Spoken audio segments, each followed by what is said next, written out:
పరిస్థితి మారట్లేదన్నారు తెలంగాణ జాగృతి అధ్యక్షురాలు కల్వకుంట్ల కవిత. ఉప్పల్ ఫ్లైఓవర్ నిర్మాణ పనులను పరిశీలించి పనుల ఆలస్యానికి కారణాలు అడిగి తెలుసుకున్నారు.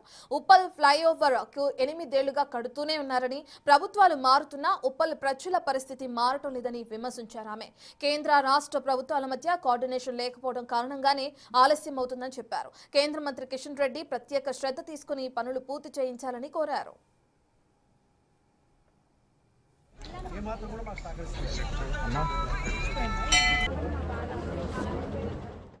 తర్వాత ఉప్పల్లో తొవ్వలో ఏదైతే 14 ఇయర్స్ నుంచి ఫ్లైఓవర్ కడతా ఉన్నారో అది బీఆర్ఎస్ గవర్నమెంట్లో జరగలేదు. ఇప్పుడు కాంగ్రెస్ గవర్నమెంట్ వచ్చింది, ఇప్పుడు జరుగుతలేదు.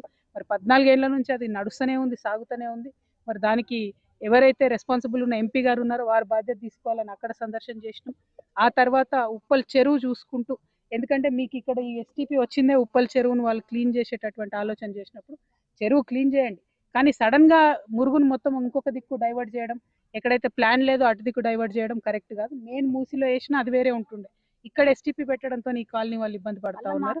కాబట్టి మీకు ఖచ్చితంగా మీకు మద్దతు ఇవ్వడానికి ఇక్కడికి రావడం జరిగింది. సో ఈ అన్ని అంశాలు ఉప్పల్లో కవర్ చేసి ఇక్కడ నుండి మల్కాజ్గిరి కూడా వెళ్తాం. అనేక ప్రజా సమస్యలు ఇంకా ఉన్నాయి.